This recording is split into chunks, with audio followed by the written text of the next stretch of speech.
Hello boys and girls, we are back once again with the player podium. I'm your host Alfie. Here's a reminder of the rules as we have here. 3 players per team are awarded a point unless your team performs really badly. The point system is as such: 3 for the best, 2 for the second best, and 1 for the third best. Every week your one player is awarded player of the week and players accumulate these points over the course of 38. Here's a reminder of how last week went. So the 3 points, as you can see in this column here, sorting out to 2 and 1. With the player of the week last week being Rangers. I didn't include Everton or Leeds last week because I recorded the video before that game had happened. So in Everton I did not give them a 3-point player. 2 points I gave NDI and 1 point I gave Grealish. And for Leeds, the 3 points I gave to left back Goodmanson. Off the bench and Metcha with the goal, I gave him the 2 points, and Statch, who performed quite well in creative role, and I added those to the tiers. Not wasting any time, on to Friday's kickoff. West Ham 1, Chelsea 5. Now I'm going to preface this week by saying that I haven't watched any of these games live. I was at Creamfields, it was a great weekend, but it meant I have to go off the highlights and what I can tell from fan reactions, so it might not be as accurate as I would like to be this week, but hey-oh, you move. West Ham again, really poor. I've said it again, the Graham Potters genuinely could last 2-3 weeks at best, because they just look so devoid of ideas. At the back, shocking. Hermansen wasn't great in goal, made a few mistakes. Just across the whole back four, just nothing inspiring at all. And outside of a moment of Paqueta brilliance until the 70th minute, kind of around that time anyway, where Chelsea started to really let off and relax a little bit more. Just nothing at all, really. Didn't have anything really going forward, and they are in some serious trouble. And Chelsea looked not great in terms of 5-1 scorelines. I mean, I guess it kind of flattered them in a sense, because their chances were, some of the goals were a bit, a little bit lucky. Obviously, you've got to be in the places to get the goals, which they were. But I mean, I wasn't particularly overwhelmed with their performance. Purely for the goal alone, I'm giving Paqueta 1 point. Outside of that, I mean, he was at fault for one of the goals, but it was a screamer, and this is what Paqueta can offer. He's been linked away from West Ham, he's been linked to Villa, and I'd probably have him at Villa at the moment, but yeah, really poor individual performances from West Ham again. 1 point for Chelsea I've given to Esteval off the bench. He looked really sharp, looked really promising. There's a really good player in there, great buy from Chelsea.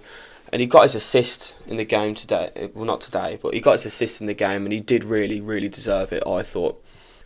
Again, 2 points I'm giving to Caicedo, like last week. Another solid, dominant Caicedo performance. And he got a goal. As, fortunate as might have been, it was a good finish to get it into the top corner. And just again, a really good player. And consistently Chelsea's best player. I'll say it again. But Palmer, inconsistent compared to Caicedo. I'd have Caicedo on my team over Palmer, I think.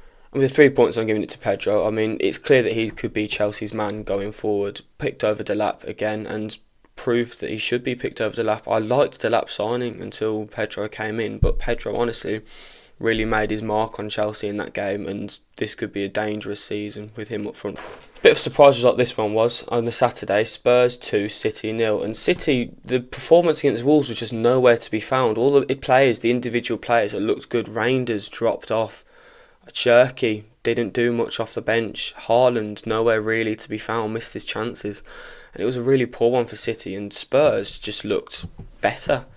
Frank seems to be steering them in the right direction, and they might have got a bit lucky with Trafford's poor mistake.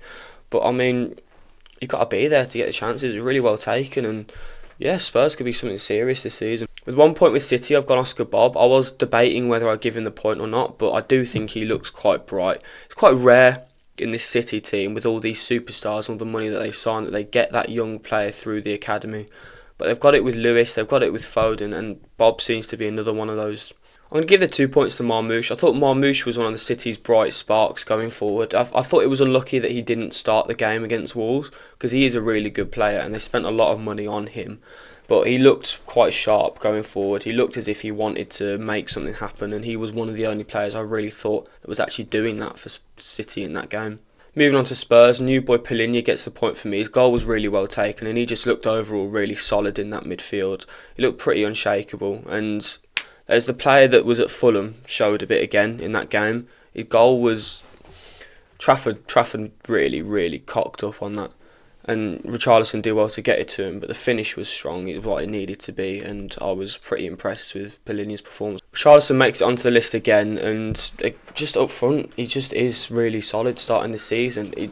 I thought against Burnley, obviously he played well, but I was a bit cautious because that is Burnley at the end of the day. They are one of the favourites to get relegated, so 2 goals is all well and good, but could he follow that up with a performance against one of the big boys in the league? And he did that, and that's why he's got on the number 2 points for me today. And up top is Brennan Johnson. He took his goal really well, really composed finish. He's not the flashiest winger in the world, he's not the most exciting winger in the world, but he often gets the job done for Spurs, and that kind of player is rare nowadays. Like making that run to the back stick that he often does and gets the finish. Honestly, he's a really good asset for Spurs, and that wasn't a goal that he kind of scored against City, but very clinical again, which is what you expect from Brennan Johnson nowadays. If City are this inconsistent as they were last season towards the end, then it could be trouble. They might not be as good as I personally thought they were going to be, which is fighting for the title, and as many people thought they were going to be. Again, it is early in the season, so we haven't really hashed out where everyone is in terms of positions, but it's not very promising for City so far. Obviously, you've got the Wolves performance to fall back on, but if you can only perform against the lower tier sides, then you're not going to be up there challenging that often. A bit of a slower game this one was, Bournemouth versus Wolves. It wasn't, from what I could see, there wasn't too much happening. Bournemouth again solid where they needed to be, got the goal that's won them the game, and Wolves just poor again. Gone from losing 4-1 to City, which is, or 4-0 to City actually, which is just the result you kind of expect against the City that showed up against them at home at Molineux. But you thought there was some bright sparks in that game. There were some chances going forward, and that just didn't really seem to materialise. Manetzi had a 1 or 2 forays forward, but outside of that, just a dry Wolves performance again. In third place for me, I've gone Adrian Truffert for Bournemouth. I was quite impressed with him against Liverpool. He definitely outperformed Kirkes, as I said in the last video. But I really think going forward, he was pretty outstanding for Bournemouth in that particular game. I think for the 14 million quid that they spent on him, and the net money that they made selling Kirkes and replacing Kirkes with Truffert, I think they've done a really tidy bit of business there, Bournemouth have. In second, I've gone Semenyo. This seems to be the talisman now for Bournemouth. I doubt he will stay there for very long because there is a really, really good player there. And he's shown it in the first 2 games, got his assist in this one. And yeah, I wasn't very impressed with Tavernier against Liverpool. I thought he ghosted a little bit. And as fortunate as his goal was, you've got to be in the positions, like I said, to take those chances. And he did. He took it very well. It was a good strike. I think it was going in anyway. I think it was on target and would have caused Sarr some problems, but obviously the deflection helped out. But, those kind of chances, if they win you the game, then, you're not going to complain, are you? And he's won them the game with that goal. So fair play, he's got the 3 points for me. I have got Sarr in the 1 point position, and, he lost the game, so you can never be too happy with that as a keeper. Obviously, he couldn't really do much about the goal. It was a massive deflection. But I think he made the saves where he could. He made a great save against Adams. That one particularly stands out. But yeah, outside of that, nothing really going for Wolves. And Bournemouth have bounced off a good performance against Liverpool. Got the 3 points where they needed to in that game, and they could be on for a decent little campaign. It all really depends on how consistent they are and the squad depth that they've got. I wasn't too happy with the squad depth last season. They've got a lot of lads out on loan. Obviously, it depends on how Iriola rates them all, but they've got a decent squad this year. If they could really push for Europe if a few of the teams ahead of them start to fall off. And speaking of you fall off, it's pretty blatant in this game. Villa just were not up to scratch. Going forward, just devoid of ideas really. They're just a lot of crap passing around, doing nothing, getting the ball nowhere really near goal. From an unbiased perspective, it is concerning for Villa. It's not a good performance again, like against Newcastle. You could kind of allow it in the first game because it is a very tough opponent, and then you go down to 10 men. But losing to Brentford, I said they were a relegation candidate, and they massively outperformed Villa, I thought, today. From the bias perspective, it's really, really disheartening seeing that kind of performance. I watched the highlights. I've heard word of mouth from a lot of the fans. Obviously, I'm in and among that space, and it's just more defensive problems with Torres particularly after that injury he had last year, just not been the same player. And Rodgers, just poor going forward. It's frustrating to me to see the starting 11s that are being put out, and I devised my own the other day on the way back from Creamfields. I had, instead of running Kamara, Onana, Tielemans, because that forces Tielemans into the 10 position, which isn't where we want him to play. You go back to Kamara and Onana. Obviously, it would be Onana and Tielemans with Kamara's injury. But with your full strength team, you go Kamara and Tielemans. You move Rodgers back into the 10 where it's his best position. Marlon on the right, Gesson on the left. Which no pace at all going forward with McGinn and Digne on the left. And if you're going to play McGinn out wide, you're going to have Maatsen there to help him out. But I mean, for Brentford, it's promising sign. I mean, the first game was awful. Let's not make no mistakes about that. But they looked much the better team.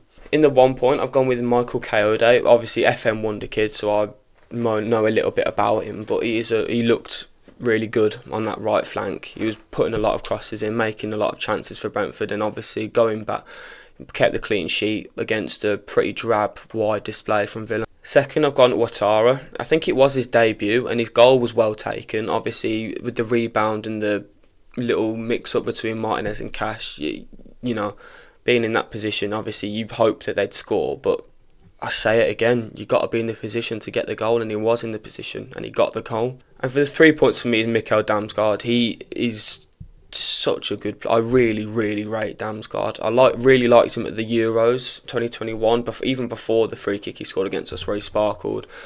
I was upset to see him not get the game time in the few years following at Brentford, but last season he really made his mark, and it's carrying on again. He was I think he was absent against, who was it that played last week? I can't remember.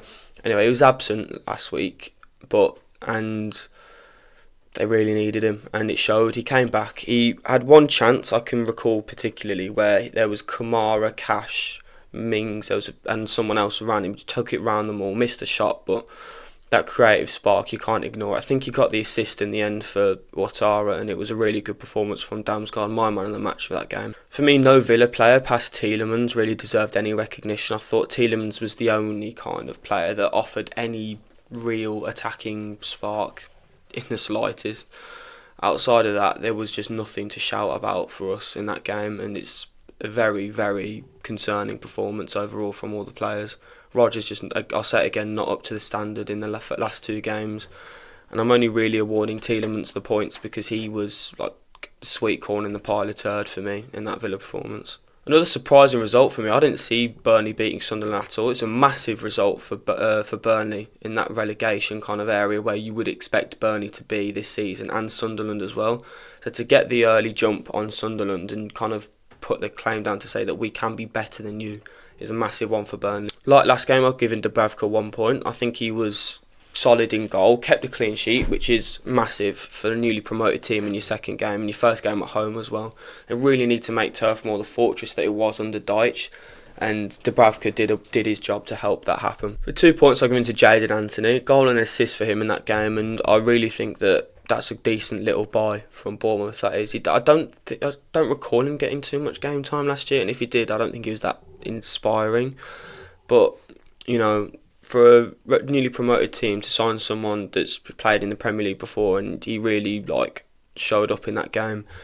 Obviously, I didn't expect anything against Spurs because it's away at Spurs, first game, whatever. But for Burnley's real first competitive game in the league this year, I think Anthony was very good.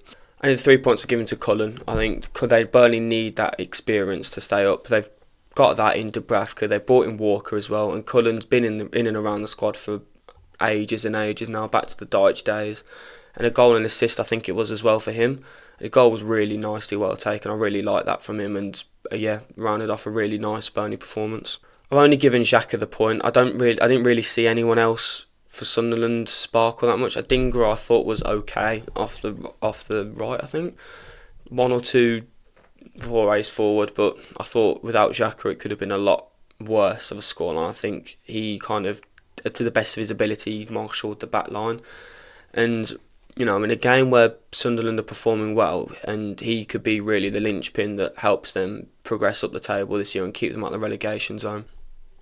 a lot of overreactions based on the first game against West Ham. West Ham probably are the worst team in the league at the moment. So Sunderland fans, I think, if they got very excited after the first game, I think this is a little bit of a bring back down to earth moment for them, showing that there's teams around them that can beat them, and they're not going to beat everyone that they're fighting for the relegation. So it's going to be a struggle still this year. But again, good result for Burnley, and they can really get their season underway now. If my memory serves me correctly, this is the first time this has happened. I don't think it happened last week. We have a team that completely draws blanks. Leeds 0, Arsenal 5. This is really a welcome to the Premier League for Leeds. They got absolutely demolished. Out of the three promoted teams that have lost their games, out of Sunderland's lost to Burnley, Burnley's lost to Spurs, and this lost for Leeds to Arsenal, they looked the least. They just look the worst. Obviously, Arsenal away is one of the hardest, if not the hardest game of the season, but just so drab, so bad. And for Arsenal, it was what you'd expect, really. They would have pinpointed this game early on to say this is where we're really going to, put the foot down and try and push up the league and get in a position where we can challenge for the title. And it happened. Anyone that expected anything else from this game, I don't really see why. One point I've given to Calafiori, obviously solid defensively. The Leeds just didn't offer anything, but 2 assists for him as well, continuing in the goals and assists for him this season. It's a good little start. Anyone that's got him in the FPL, they're living. Second place have gone Gyökeres. It is Leeds, so we can reserve judgment for a bit, but at the same time, we can't just disregard the goals that he scored in the game. There's people that don't want him to succeed from what it seems, because everyone seems to have switched up on Gyökeres almost, but I think Gyökeres' first goal, excellently taken, got it on, took it on the left flank, cut inside, really nice little shot into the near post, and the penalty just prolifically taken. You can't really ignore that at all. Obviously, against a harder opponent, United, he didn't look great, but he's got 2 goals now. He's up and running for the season, and if he can kick on, then he could be really dangerous for Arsenal. And here is your player of the week for game week 2. It is Jurriën Timber, and he gave his assist to Saka, which is a lovely little ball down the wing, and converted the 2 corners really nicely. Kept a clean sheet. I had him in my FPL, so I love that from you, Timber. But really, really good performance. And amongst all the centre-back signings that Arsenal seem to be making, with Hincapié rumoured at the moment as well, I mean, he's really staking his claim to stay in that squad. Again, like I said, nothing really too much to read into this game. Obviously, a really poor performance from Leeds, but you'd expect that against Arsenal away. And Arsenal did what was expected of them, so nothing much in particular to shout about for either team. It's a tasty one pre-game this was, Nottingham Forest versus Crystal Palace, and with all the off the field drama, I thought it was going to be a bit spicier on the pitch as well, but it didn't really turn out to be like that. It was a very balanced game. I thought both teams looking to be in the top half and maybe push for Europe this year if stuff goes their way. But I didn't really think any side really particularly stood out to me in that game as definitively better than the other. I've got Munoz in the 1 point position. I've been on the Munoz hype train. I've bought my Munoz stocks ever since he joined Palace 18 months ago, I think it was, and he got his assist for this season. That's really in the role that he thrives, and he loves getting up and down that right flank, and he got his really nice driven ball into Sarr for the goal. Gone Guehi in the 2 spot. I think his performance defensively was really solid. There's a lot of links to Liverpool at the moment. I don't know what the latest is on those. Obviously, they've just signed Leone from Parma, but I don't know particularly what's going to happen with Guehi. But even then, he's really performed amongst all of that. And the transfer talk can really get to players. I mean, we've seen it with Rodgers so far this season, but it doesn't seem to have got to Guehi. I think it was a really solid defensive performance despite the goal that was scored. I don't really think there was anything he could do particularly. So yeah, I put him in the 2 for me. And with 3 points is Sarr. I mean, his goal was really nice. The volley, really difficult technique to get, and it's just snuck it in past Sells. But I think it's a return to form for Sarr. I hope, fingers crossed, it isn't permanent, because Palace have got Villa next, and I'm not looking forward to that game at all. But Sarr's got his up and running for the season now, and yeah, it's good positives for him. put Sells in the one position for Forest. I think there's a lot of good saves that he made. The goal was well taken by Sarr. Maybe I don't think he could have really got down much quicker. I think he did all really he could in that game, and it was a solid performance. And he was in he's in the team of the season, if I remember correctly, last year, and he's shown again why he deserved to be in that team of the season. Another goal contribution for new boy Dan and Doy. I think he outshone the wingers that came on the pitch. I thought Hutchinson was poor when he came on. Well, in the sense that he should have scored a goal, at least. I think it should have been 2-1 to Forest by the end of the game. But, you know, it's first game, so I won't really judge the lad too much. But I think it was clear that Ndoye had more of an impact, and his assist was a really nice ball to Hudson-Odoi to get the goal. And it seems to be a really tidy little buy, this, from Forest. And in the top position, I've gone to Callum Hudson-Odoi. With Elanga gone, I think it's time for him to really put himself as the top winger there at Forest. It was between him and Elanga last season, but he scored with a really nice little finish, and I think he could really make the difference this year for Forest. First game at Hill Dickinson Stadium saw Everton beating Brighton, and I can't lie, I did see this coming. I did think that Everton would beat Brighton. I didn't expect Brighton to go to Everton's new stadium, the first game there, and really outperform them that much. And, you know, I was right, I guess. Well done me. But again, not great from Brighton. They didn't look amazing in the first game, and they didn't look amazing in this one either. And Everton, really exciting to watch, I thought. There were really some live wire players on the pitch, and I thought they did really well. So 1 point I've given to Ndiaye. Nice goal. I thought it was a really good ball into him, but he did well to get the goal off, and the first goal in the new stadium for Everton. It's just good old Ndiaye, seems to be, for the Toffees. He was great last season. Probably in the dark points their only real spark, but he's got the players now to really lift him up. And if he should, I think there's a bit of pressure on him, in my opinion, to still perform this year, because Everton have made the signings to really move up the table. And if he's not performing well, there's players that are waiting in the wings to take over. Speaking of the good signings, we got Jack Grealish in at the number 2, and it makes me happy to see him playing with the freedom that he used to while he was at Villa. 2 solid assists, and this could really be a great year for Everton with Jack Grealish on the pitch for them. He's going to make the difference a lot for them this year, like he did for us.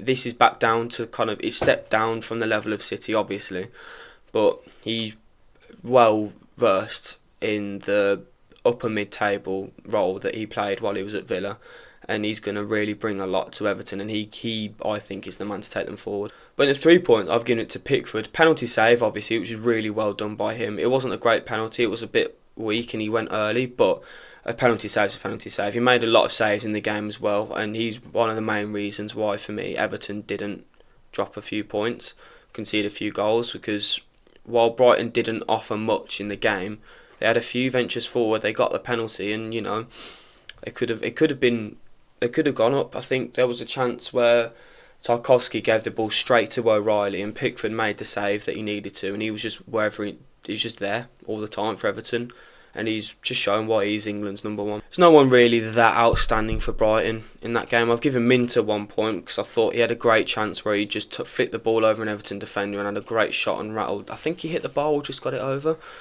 But I think he was one of Brighton's only bright sparks, along with other winger Yankuba Minter. I thought those two looked okay.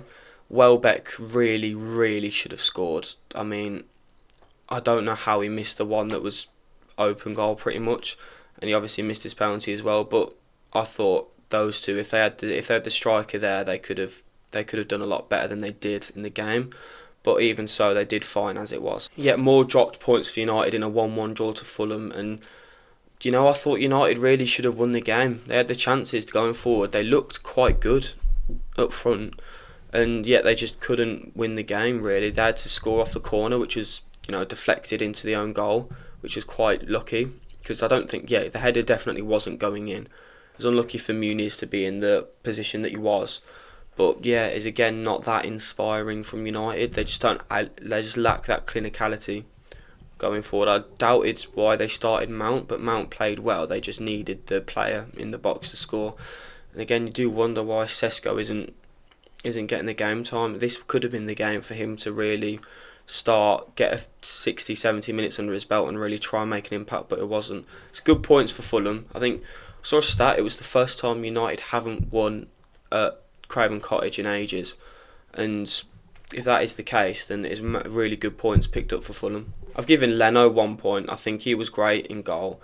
The goal, they obviously couldn't do anything about, big deflection, but he made the saves when he needed to, a lot like Sells did in his game. I thought those two were both pretty similar in their performances. But yeah, I do like Leno as a keeper, I always have, and he's again standing out for me for Fulham. Same as last game, I've given Iwobi the 2 points, lovely assist to Smith Rowe's goal. I thought Iwobi again was really nice and skillful for Fulham. He's so far been their best player this season, really fancy flicks and tricks on the side, really good on the wing, and just the only kind of like massive standout creative spark. I know Smith Rowe's not been given the game time, and when he is, he can be that player, but at the moment it seems to be all Iwobi for Fulham. Having said that, I have given Smith Rowe the 3 points. His goal was really, really well taken. I really liked his run from the back and from the back stick, and he just slotted it away against Bayindir. And I do wonder why he's not been given the game time, because I didn't think Fulham were all that on the other flank. So Smith Rowe came on and got his goal, and I think he's proved that he should be starting a lot now for Fulham. I've given Yoro the 1 point. I thought he was really good against Arsenal, but I thought he was again great today. I think he was probably the best out of the defence. I think De Ligt was good as well, again, like against Arsenal, but I thought Yoro stood out for me. He got the header. Obviously, the deflection's a deflection, but again, got to be in the chances to get the goals, and he was there, met with it well. It was a good connection, just wide of the post. Slightly dodgy, very dodgy. He did shove over the defender who was in front of him, but if you get away with it, then you're not going to really complain, are you? And the 2 points I've given Cunha. Had a really good chance where he hit the post, and I think, again, he was one of the shining lights going forward. Again, not clinical. Like, he did hit the post, it was a good chance, but you do wonder if a striker scores that. And I would prefer to see Cunha in the further back position, being able to feed for Sesko, instead of having to drop deep from the striker role like he did against Arsenal. Very surprisingly, I've given Mount the 3 points because I didn't see a future for him at all for United. I thought he would be one of the first names being sold. Thought he Saudi written all over his face, but really showed up against Fulham. I thought he's really decent going forward. I thought he linked up well with Cunha. And maybe if there was a striker, a full-fledged striker on the pitch, he could have grabbed an assist. And in a game where Bruno missed his penalty, and I didn't think Mbeumo stood out, or Diallo that much for that matter, I thought, I was pretty happy with Mount. And he hasn't got the game time. He's had a lot of injury problems, and I didn't think he shone against Arsenal, but against Fulham I thought he was really decent. I saw a statement from Amorim that I wanted to speak about briefly, about why he's not starting Mainu, and I don't see why Mainu is clashing for position with Fernandes. I don't think they are the same player in the slightest. Fernandes has been moved back to accommodate the new signings, which isn't his best position, but he's still performing well. I think he played decently outside of his penalty miss, but I can't put him on the board for that performance. He should have scored the penalty. If he did score the penalty, maybe it would have been a different conversation. But even so, I think Mainu has to be getting game time for United. He stopped playing under Amorim last year, and apparently they were considering letting him go, which I think is just a stupid idea. He was great in the Euros for England. He was amazing under Ten Hag, and I don't know why Amorim can't accommodate him. You should be, as a manager, looking to play your best players, and if you're too stubborn to slightly adjust your system to accommodate one of your best players, then I think that's a fault from Amorim's perspective. And wrapping the weekend up, Liverpool-Newcastle. I actually managed to catch some of this game. I caught the end of the first half and then watched the rest of the highlights. But yeah, I mean, it was a bit of a tasty one, wasn't it? A couple of challenges flying here and there. The crowd were really up for it. You couldn't really hear the Liverpool fans, but obviously you can't when they're miles up in the air. But it was a decent showing from Newcastle again. I thought they were much a better team against Villa last week. And going forward, I thought they really outplayed Liverpool for a lot of the first half. Gravenberch's goal really was against the run of play. And obviously they started to get back in it after it was 2-0. But it's, again, promising signs from Newcastle. But, again, they need the striker. Isak, you either need to bite the bullet and sell him now, get your money and reinvest, or you need to get him back in the team. This waiting game for the bid to come in and the Witter to come in, it's just not working at all for Newcastle. As each day goes by, it looks less and less likely that Isak is going to leave, and the bid from Liverpool seems to be a bit of a take it or leave it kind of situation. And I don't think it's worth just having him rot in the reserves. That's what they probably will do, because if the players behaved as Isak has, you don't reward him with game time. But it's a cutthroat business, football. You have to do what you need to do to win games, and if that means starting Isak, if that means playing him and then selling him in January, then it has to happen for Newcastle. Regardless, I've given Tonali a point again. I think, again, progressively looked really, really solid. Going back, I think there was obviously when you can see 3 goals, it isn't ideal. Your deep line midfielders, your playmakers aren't going to have the best of games, but again, I thought he was really solid going forward, linking up between the defence and the attack again, like he did against Villa. I think he really excels when he does that. I've given Livramento 2 points. I thought a really underrated game. I think he got the assists for Guimaraes' goal, and I thought going up and down, he was really, really solid. Gakpo didn't get too much of a look in off the left, and I think it was the left, yeah. Gakpo didn't get too much of a look, or the winger that he was on his side didn't get that much of a look in from what I saw. And going forward, a lot of crosses into the box. He was pretty threatening for Newcastle. 3 points are given to Bruno G. I'm not going to try to say his name again because I made a bit of a dog's dinner of it, but really, really nicely taken goal. Don't know what Kirkes was doing, but his header was nice. Really, really like the beast in the midfield for Newcastle. Everyone was creaming about Joe Linton and what he was going to do to Liverpool, but I think Guimaraes was just so much stronger, so much more dominant in the midfield than Joe Linton was. I think he was Newcastle's probably best player on the pitch. I was considering giving Asula the point because his goal was really nice. It's a good moment for lad to get up and running for the season, but I don't really think obviously it didn't lead to any points because of the late goal for Liverpool, but again, yeah, it was a toss-up between him and Tonali, but I've given edge to Tonali overall for the impact in the game. Maybe it's a bit hypocritical because I didn't give Asula the point, but I've given Ngumoa points there for Liverpool in the bottom position. I mean, everyone's raving on about him. I would, be a bit reserved because he is young players that, flash in the pan like this could go either way. We've seen Garnacho has seemed to have fallen off a bit for United, and it could happen the same with Ngumoa. Obviously, he's much younger than Garnacho was when he broke through, but really, really good moment. Really nicely taken goal. He shone in pre-season. Everyone was ranting on about him. You don't take much from pre-season games, is what I've learnt. But the Liverpool potentially could have the star in the making. Salah's getting old now. He's getting on a bit. His performances have not been good to start the season with. Obviously, he's got the goals and assists because that's what Salah does, but his performances haven't been that. So if they keep nurturing Ngumoa and he's shown that he can score goals today, I mean, they could have a player on their hands. Ekitike makes it on again to the list for me, and it's a really good goal that he scored. That's the kind of striker that Liverpool haven't had in the last few years. Nunes puts that goal into Rose's head for me, and Ekitike bagged it. He's proven his price tag so far, again in his drop and deep kind of role, but yet still quite clinical. I think he offers a dynamic that Liverpool haven't had for a while. I'd say since Firmino, but I think Ekitike, his striking ability is slightly better than Bobby. He's a bit less skillful, but in that drop in deep role he does excel, and linking up well between the forward players and the attacking midfielders. When Wirtz starts to really kick on, Ekitike, I think, can really start to hammer in those goals and assists, but he's doing well with the service from the wingers as it is. Giving Gravenberch 3 points, and Liverpool really missed him. I don't know why he wasn't playing before. They were really unbalanced, I thought, in the team they put out in the first game against Bournemouth with Szoboszlai and McAllister in midfield, and Gravenberch came in and was a lot more assured than McAllister was. I think it was a really good performance. His goal was very well taken. I really like the finish there. It's again out of nothing, which shows why Liverpool are just that good, because they can make stuff happen when no one else really expects them to. And yeah, they've got the points in the end. Again, it is slightly worrying, but this is what champions do. They win the game when you don't expect it, and I don't know where all the additional time came from, but Liverpool done it again. And there you go, that is your spread for game week 2, as you can see here.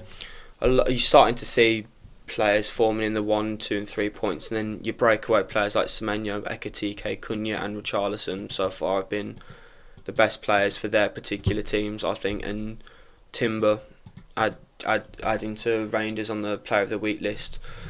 But yeah, again, let me know, where do you think I've gone wrong? Obviously I haven't watched the games, so you might have to cut me a little bit of slack in terms of accuracy, but it is what it is. I'm a busy man, your places to be, people to see and all that. I'm not going to be able to catch everything, but thank you very much, boys. See you later.